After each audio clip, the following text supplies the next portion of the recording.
Нядаўна я зноў перачытала раман Івана Шамякіна «Вазьму твой боль».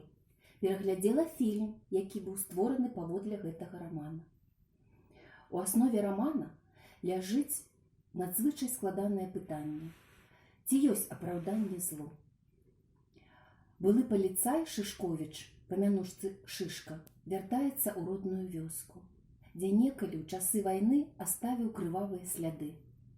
Мінула 35 гадоў, але не можа забыць калхозны механізатар Іван Батрак тое, як Шышка распраўляўся з яго партызанскай сям'ёй.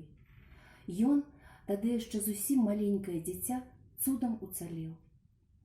Пісьменнік завастрае ў творы праблему памяці, праблему чалавечай душы, якая была скалечана вайной.